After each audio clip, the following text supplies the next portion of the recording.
Is the second person the student? Yes, I believe. I think let she- her know about it. No, the student is. Lauren Little.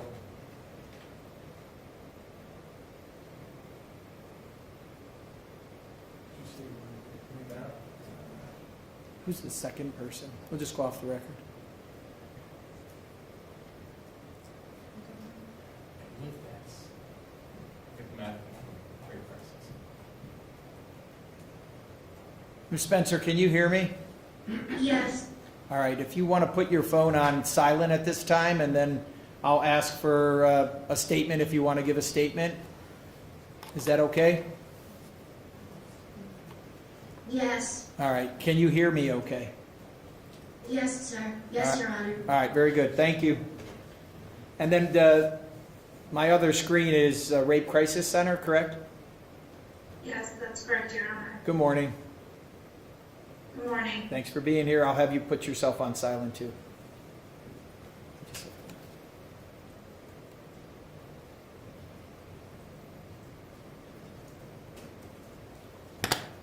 All right, so back on the record. So at this time, as a Tier 1 sex offender, based on the finding of the court of the gross sexual imposition, lesser included, on count 1 and count 2, gross sexual imposition, both felonies of the 4th degree under the revised code section 2907.05A1.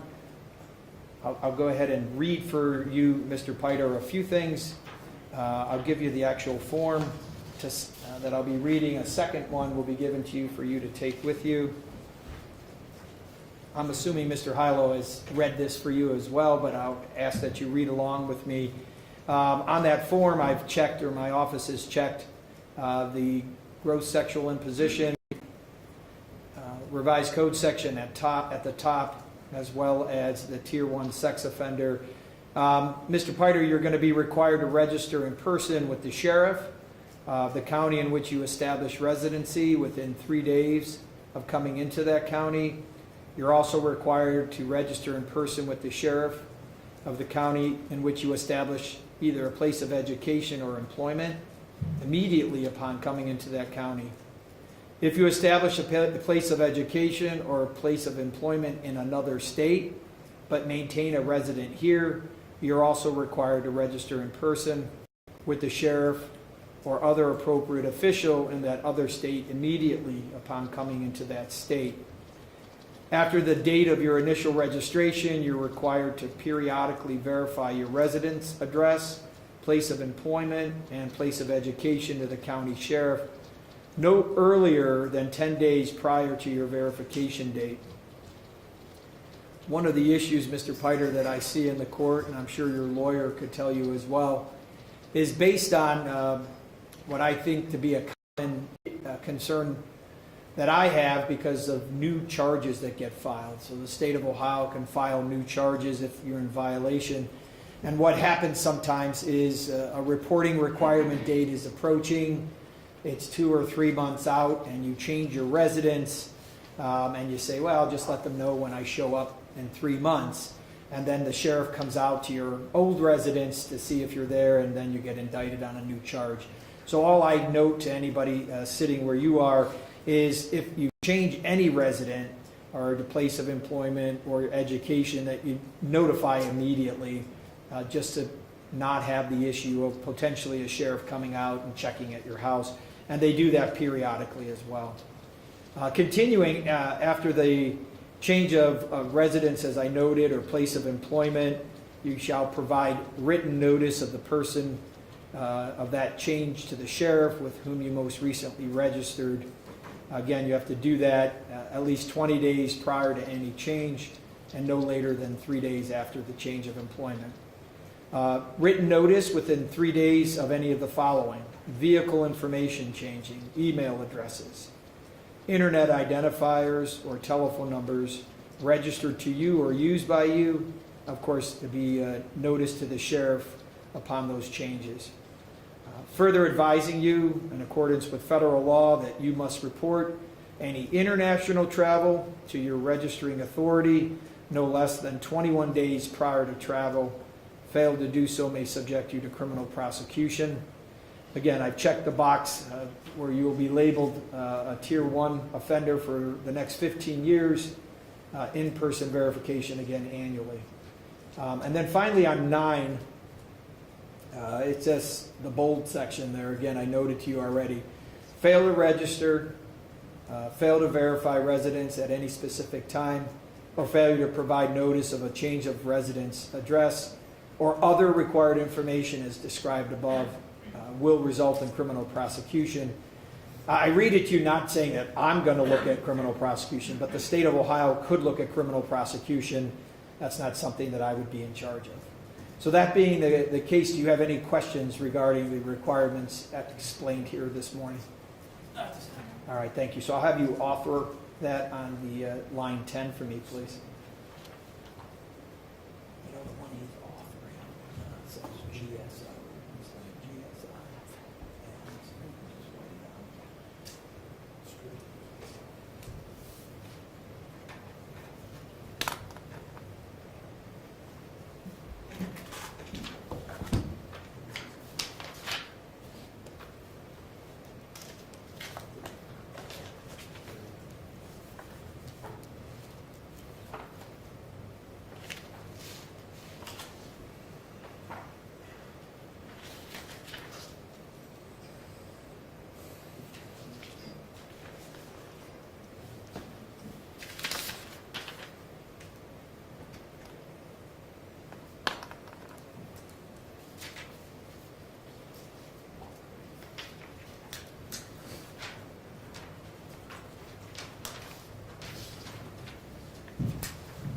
All right, so for the record, I have now a signed copy, which I'll execute so that we will file that with the sheriff.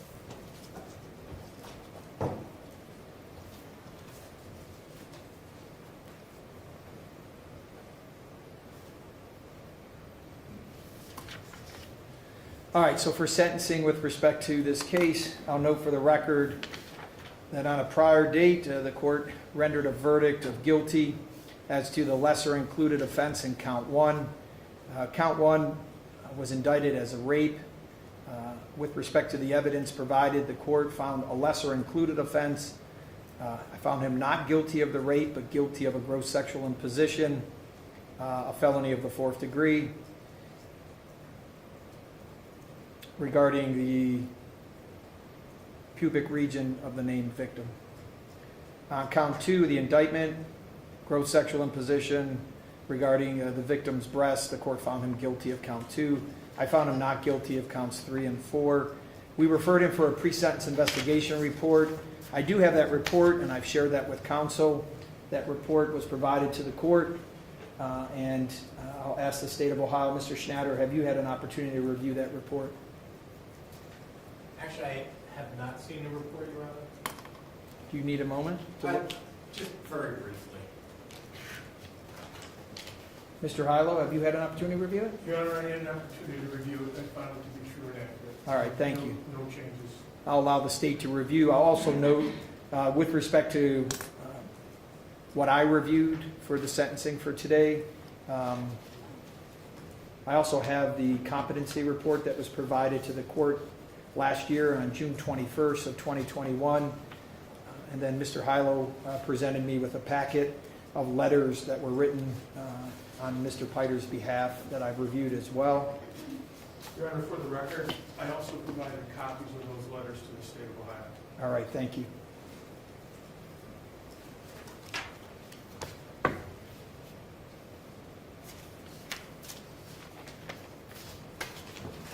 Yeah, thanks.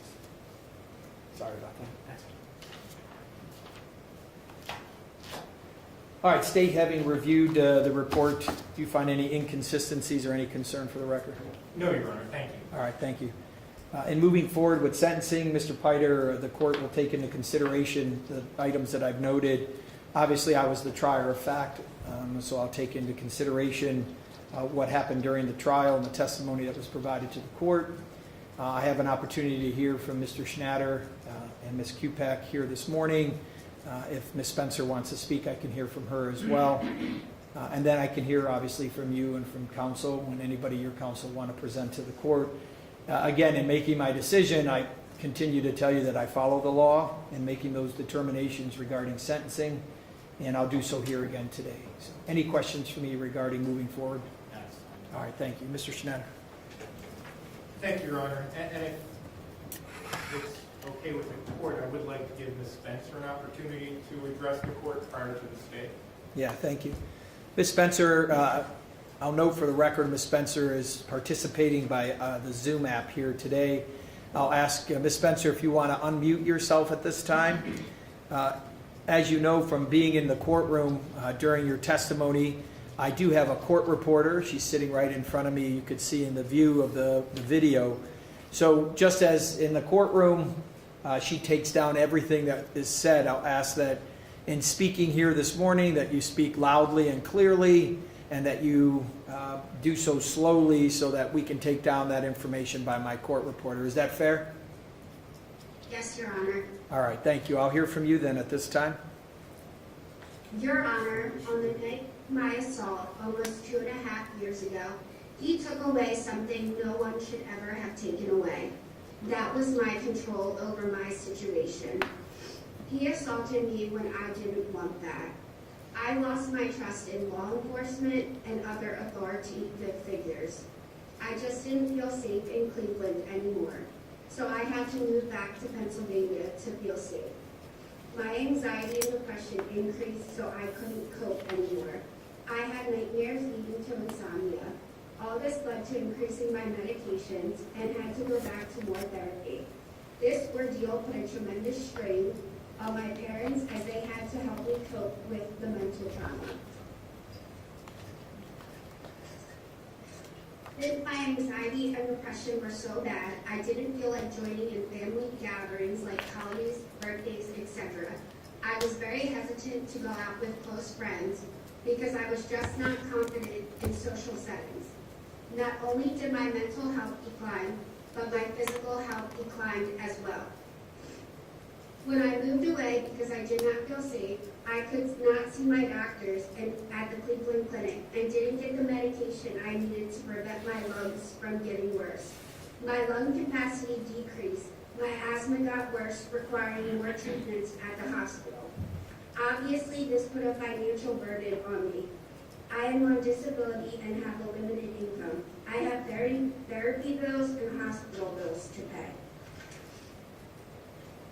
Now, almost 2.5 years later, I had to relive this nightmare all over again. Obviously, the stress that I was under knowing I had to be in the same courtroom and testify against Mr. Piter made my anxiety worse. I was greatly relieved, Your Honor, and vindicated with the outcome of the case. Your decision to find Mr. Piter guilty has given me back some of my control. My opinion is I think he should receive some jail time so he can experience that loss of personal control. Then he will feel what I felt. I would also like to ask the court to restrict Mr. Piter's social media, including dating websites. I also want to ask to extend the no contact order and that the stipulations be the same as before.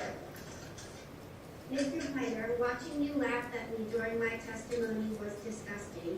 You made it evident that this was not a serious issue. Your actions during the trial gave me more courage to see this ordeal through to the end. One of my goals was to make sure you would be punished so that you would hopefully never do what you did to me to another unsuspecting woman. Thank you, Your Honor, for your time. Thank you, Ms. Spencer, for being here as well.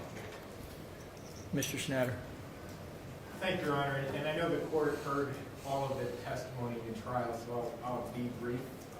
I feel as though Ms. Spencer articulated clearly what her expectations were. And I've spoken with Ms. Spencer, and I let her know a lot of what she is asking the court to order can only be ordered through a community control sanction in terms of controlling his access to the internet and dating sites of that nature, and no contact orders.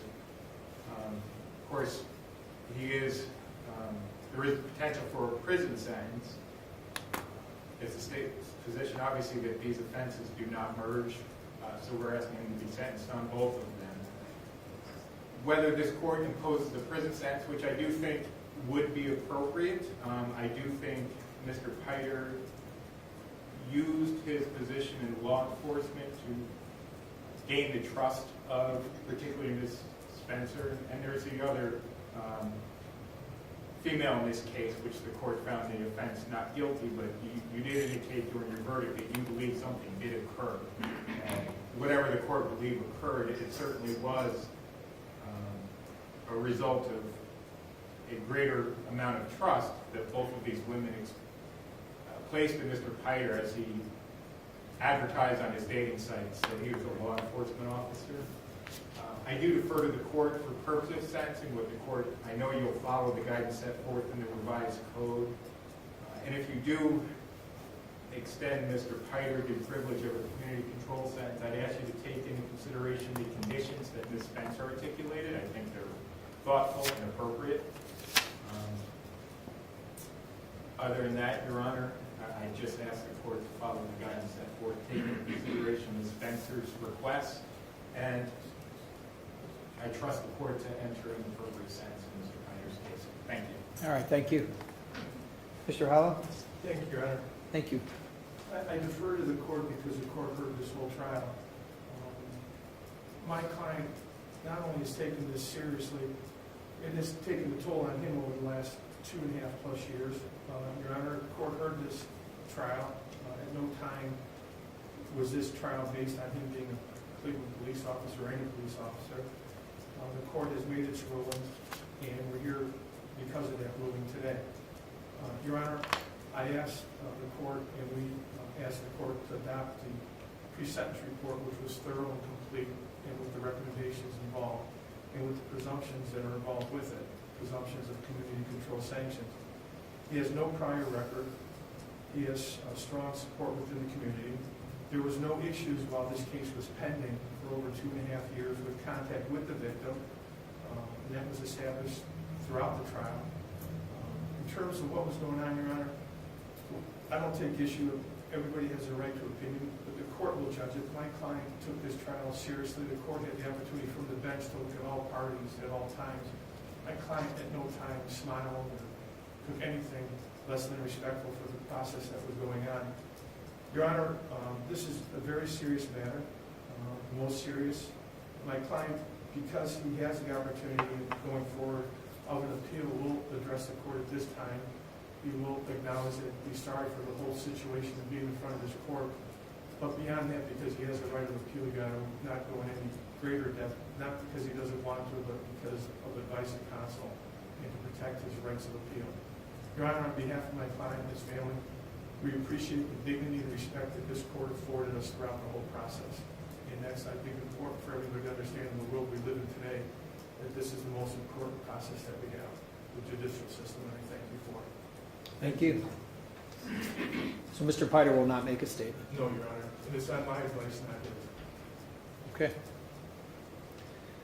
All right. Having an opportunity to look at the sentencing factors regarding this case, obviously, as noted, both counts are presumptions of community control sanction. Mr. Piter, we use the term rebuttable presumption. Rebuttable presumption would be reasons why the presumption of probation should not be given. So has the state presented, or did the trial present enough evidence to the court that while the law says you should be placed on probation or community control sanction, is there something that warrants a term of incarceration? And so the court looks at those factors when making a determination. I know what having a fine lawyer like your lawyer is made his statement. I mean, it would be nice to hear from you and to hear your thoughts, but understanding that you have the right that you have not to make a statement, it does play against you in the fact that there's some remorse. Is there any remorse or genuine remorse? Because really that comes into play when looking at this. But looking at that one factor, that you're not going to make a statement to me and that you're not going to make a statement regarding the case, in itself, I believe, does not outweigh the presumption. So looking at that, and then looking at what Mr. Schnatter has presented and hearing from Ms. Spencer, really comes down to the revised code section. And again, as I noted to you, it's very specific in the revised code. Under the revised code factors to consider, and I'll just note the sections. Under 29, 29, 11, I have reviewed the purposes and principles of sentencing. I did so in reviewing this case over the weekend and preparing for today's sentence. On the factors to consider in every case, the revised code section in the law cites specifically to 29, 29, 12, and then B, C, D, and E. And I particularly note again the remorse section in subsection D that I note for the record. So looking at all those factors and making a determination of is the presumption provided and the fact pattern and the finding of this court such that a prison sentence should be imposed. And I'm going to find that the presumption is not rebutted and that a community control sanction is going to be handed down for probation with respect to this court. In finding that a probation term is to be placed, you're going to be placed on probation as a sex offender to our probation department. That department specifically outlines a few things, and in addition to that, I'll add a couple, but I'm going to read those to you at this time. I took one other note yesterday when I was reviewing your file for today, and I don't want to miss at least saying this. Mr. Schneider brought up the police officer. That came into play when Ms. Spencer spoke about, when she was getting a tour of your home because you just bought that house or maybe just moved into it, your uniforms. And she did note that in her testimony that she noted your uniforms in the basement. I don't find that either of the testimony was so specific that they trusted the relationship or being with you because of being a police officer.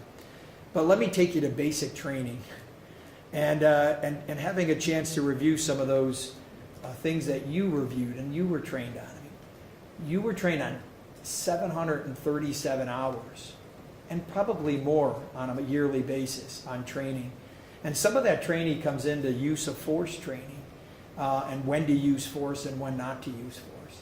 And more specifically, I know that the training that you received specifically talks about the importance of listening to people, to staying neutral in a situation, to being respectful of someone's communication, and then to communicate effectively to that person. I think you lost that in both of these fact patterns. I don't think you listened very well. I don't think you communicated very well. And I don't think that you were very respectful of either of the victims in these cases. And because that basic training is something that heightens you as a person just because of the job that you hold, I find that adjustment that you need to make in your life, I think could be done through a community control sanction as well with the probation department and some training, some additional training for you as well. So I just wanted to note that I believe that you had the training to be put in a situation to be respectful, and you failed to do so. With regards to probation, again, abide by the rules and regulations of the probation department. It's easily a 5-year term of probation. I'm going to set your term at 3. And if you perform well, I don't mind terminating you early. So as long as you abide by the regulations of the probation department, follow the terms and conditions of the probation officer. Mr. Piter, I don't set those terms so much. I say this to anyone who's sitting here. If you need help with something, then ask for it. If you're feeling like you have mental health issues that you need to address, then ask the court to see if we can help you with those. If there's issues of what to do and not to do during the probation term, then you should ask the probation officer. I'm less likely to come in here on a violation and hear, Judge, I didn't think I had to go talk to the probation officer when I'm telling you today you should do so. Do you understand that? Part of the terms and conditions that are part of just the sex offender program is you do have to submit to an offender assessment, and that may include a polygraph examination, and so you have to adhere to the polygraph examination. Successfully complete sex offender counseling, and that will be based on a risk assessment that you take from the probation department. Follow all the recommendations of the treatment plan, and continue to be modified for any illegal random drug testing. Regarding their term on this probation, there's no contact with Ms. Spencer or Ms. Little while this case is pending. I'm not quite sure, Mr. Schnatter your thoughts about the dating app. I mean, we can control some of that, but I think his terms and conditions of probation, following the probation sex offender reporting requirements, will enable the probation department to continue to look at computers and things of that sort. If you find that to be enough, I know that the probation department has the access to do that. I could put them to a heightened opportunity for dating apps, but I think that might be hard for the probation department to monitor. Your Honor, I think setting aside the probation department monitoring, certainly you could, it's in your authority to impose that restriction on Mr. Piter, and then I would trust that he would follow the court's ruling on that. And Mr. Hilo, I don't know if, again, I'm limit some of that, but I don't know how you feel about the dating app limitation while the case is on probation to the court. Your Honor, I think the conditions that the probation department has to monitor are sufficient. For the record, my client has not been involved in the dating app since even before this case took place. But I think our probation department is skilled enough to monitor my client's behavior. Yeah, I'll ask just as a notation in his sentencing that the probation department have some involvement with looking at dating apps while he's on probation, but precluding them totally, I won't do.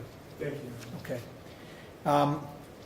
Regarding the sentence in this case, count 1 is a gross sexual imposition, and count 2, I'm going to sentence him to 1-year term of incarceration on both counts. In the event you violate a term of community control sanction or probation, those counts will be run concurrent to each other, so you look at a 1-year term of incarceration at Lorraine Correctional Institution. I'll have you pay your fines and court costs and supervision fees while the case is pending with the court. If you do violate and go to prison, you would have mandatory 5 years post-release control. Again, we spoke about that a number of times, that you could be supervised if you went to prison for 5 years after you get out of your term of incarceration. Did you have any questions of me, Mr. Piter? No, thank you. All right, thank you. Mr. Piter, you do have a right to appeal both the finding of this court as far as my finding of guilt and the conviction and sentence that I've imposed here today. You can do that by filing a notice to the appeal with the clerk of courts for the Court of Common Pleas within 30 days of today's sentence. If you're unable to pay the cost of an appeal, you could appeal to me to have that appeal filed without payment of those costs. If you're unable to obtain a counsel or lawyer to represent you, then I could appoint counsel to represent you without costs.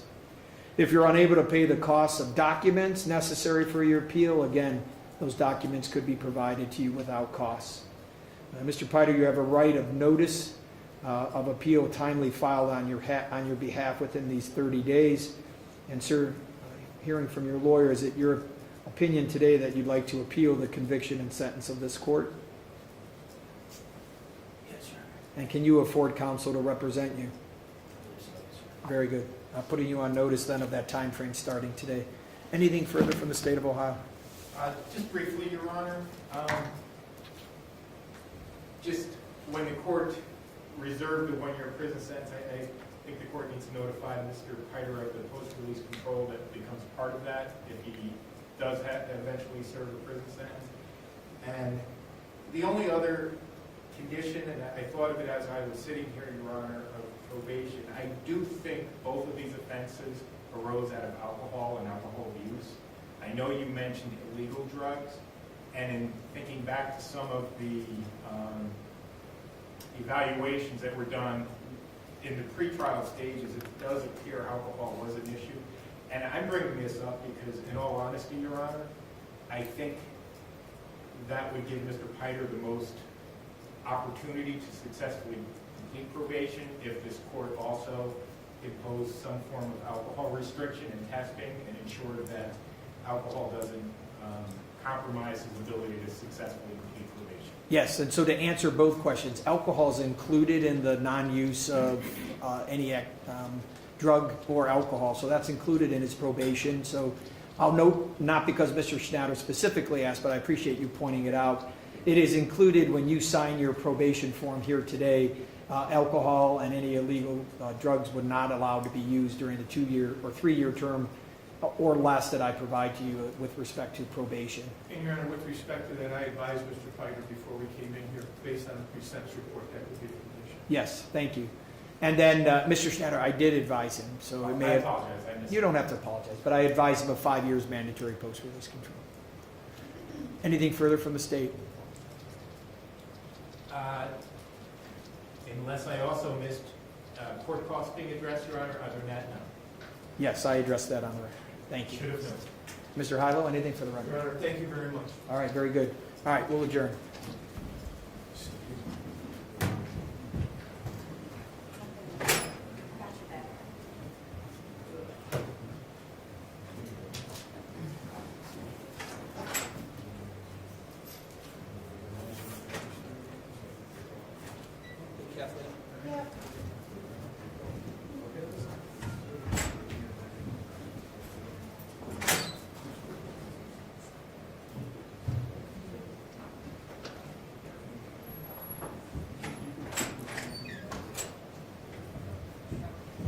Bye, Mr. Hyla, take care. Good luck.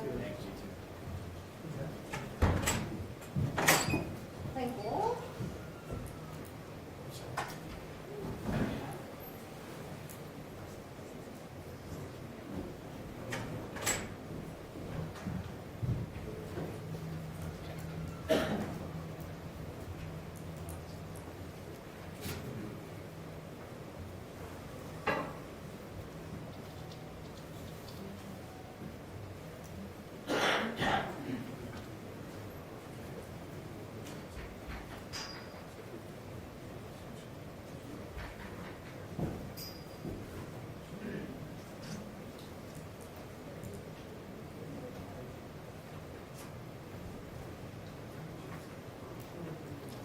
Hey.